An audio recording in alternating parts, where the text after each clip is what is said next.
اس کے بعد ذوالقرنین کا تذکرہ ہے کہ بہت بڑے بادشاہ گزرے ہیں, پوری دنیا فتح کی انہوں نے, حضرت ذوالقرنین نے. قرآن کہتا ہے زمین کے مشرق کی انتہا میں بھی پہنچے اور زمین کے مغرب کی انتہا میں, اور ایک ایسی قوم کے پاس پہنچے ذوالقرنین کہ وہ قوم حضرت ذوالقرنین کی زبان نہیں سمجھتی تھی. تو ترجمان کے ذریعے اس قوم سے بات ہوئی.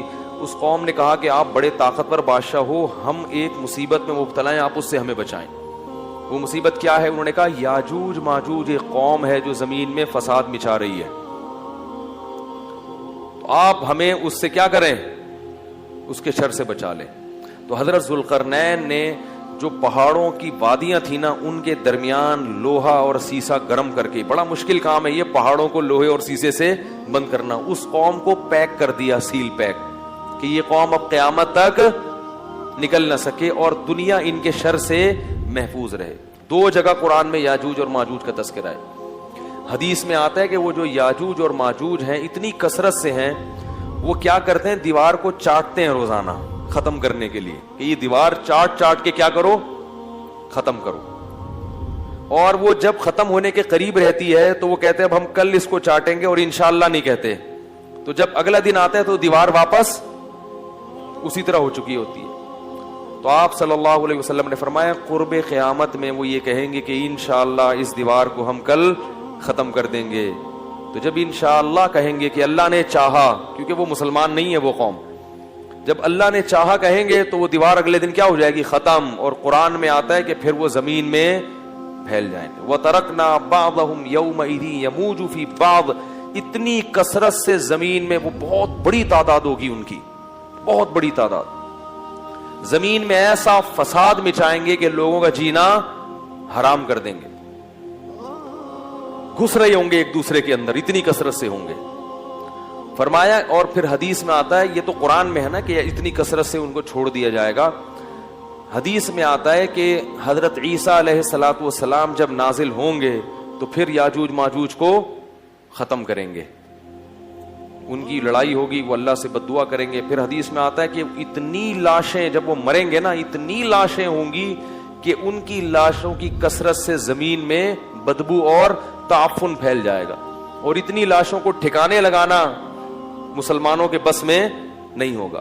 پھر حضرت عیسیٰ علیہ السلام اللہ سے دعا کریں گے, بارشیں برسیں گی, سیلاب آئیں گے جن میں ان کی لاشیں بہہ بہہ کے ٹھکانے لگیں گی. پھر اس کے بعد دنیا سے کفر کا خاتمہ ہو جائے گا. پھر آپ صلی اللہ علیہ وسلم نے بتایا کہ حضرت عیسیٰ علیہ الصلوۃ والسلام کی معیت میں ایسا زمین میں پھر انصاف پھیلے گا, ایسا انصاف پھیلے گا, ایسی اللہ کی عبادت ہوگی کہ برکتیں نازل ہوں گی.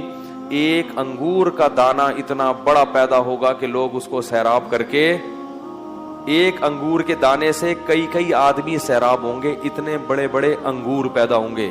کیونکہ جب تقویٰ ہوگا نا زمین میں تو برکتیں آسمان سے نازل ہوں گی, پھلوں کے سائز بڑھ جائیں گے, ان کے ذائقے بڑھ جائیں گے. ابھی تو دیکھو چھوٹے ہوتے جا رہے ہیں, پبلک بھی چھوٹی ہوتی جا رہی ہے, خط چھوٹے ہوتے جا رہے ہیں. ٹھگنی سے ایک آدمی کی شادی ہوئی کسی چھوٹے قد کی عورت سے, بچے اتنے سے. اب وہ ماں بچوں کو کھلا رہی ہے, بڑے ہی نہیں ہو رہے, وہ ماں پہ گئے قد میں. تو وہ شوہر جل کے اپنی بیوی سے کہتا ہے یہ بڑے نہیں ہوں گے, ان کو جتنا کھلائے گی یہ اور چھوٹے ہو جائیں گے.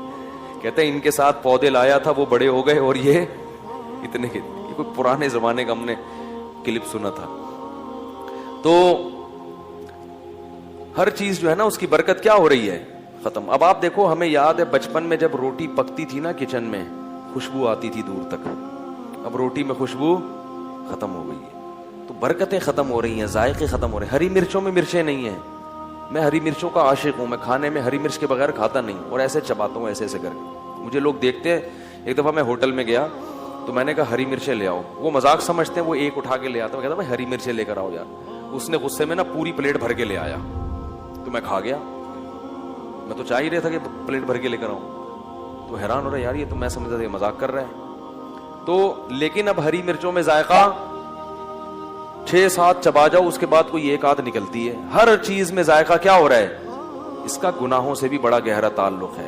کچھ تو یہ کھاد واد کے اثرات ہیں, کچھ ہماری بدعمالیاں بھی ہیں. چیزوں کے ذائقے کیا ہو رہے ہیں, ختم ہو رہے ہیں. تو انار حدیث میں آتا ہے اتنا بڑا پیدا ہوگا کہ انار کا جو چھلکا ہے نا اس میں اس کو لوگ سائبان کے طور پہ استعمال کریں گے. اتنے بڑے بڑے چھلکے لوگ اس میں بیٹھ کے چھاؤں کے طور پر رکھیں گے.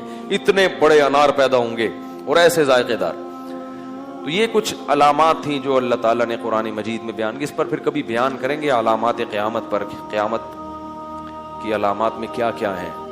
تو یہ ایک مستقل ٹاپک ہے. اس میں لوگوں نے موضوع من گھڑت قصے بہت بنائے ہوئے ہیں. صحیح روایاتیں کم ہیں اور جو موضوع من گھڑت کتابیں اور اپنی طرف سے قصے کہانیاں بنا کے, ورنہ یہ ایک مستقل ٹاپک ہے. قرآن و سنت میں اس پر بہت کچھ بیان کیا گیا ہے. اچھا, یہ جو یاجوج ماجوج ہیں, بعض لوگ یہ اشکال کرتے ہیں کہ اب تک سائنسدانوں کو تو نظر آئی نہیں ہے. یہ زمین میں جو سیاح ہیں جو ان کو تو نظر آئے نہیں. سیٹلائٹ سیارے بھی ہو گئے.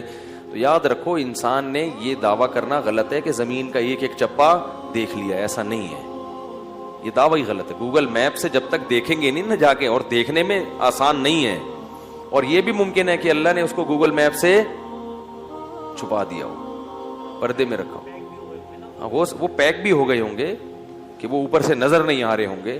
اور بعض لوگ یہ کہتے ہیں کہ یہ چائنیز ہے نا, یہ یاجوج ماجوج ہے. تو مجھے نہیں پتا, ممکن ہے, میری تحقیق نہیں ہے, کوئی بھروسہ نہیں ہے, کیونکہ یہ بھی پہاڑوں کے اندر ہے اور یہ بھی اتنے زیادہ ہیں کہ جب یہ آئیں گے نا چنگ چنگ پونگ پونگ کر کے پوری دنیا میں. لیکن بہرحال ایک قوم ہے, ہمارا اس پر ایمان ہے کہ وہ ایک قوم ہے جو قرب قیامت میں زمین میں پھیل جائے گی اور فساد مچائے گی, بہت زیادہ فساد مچائے گی.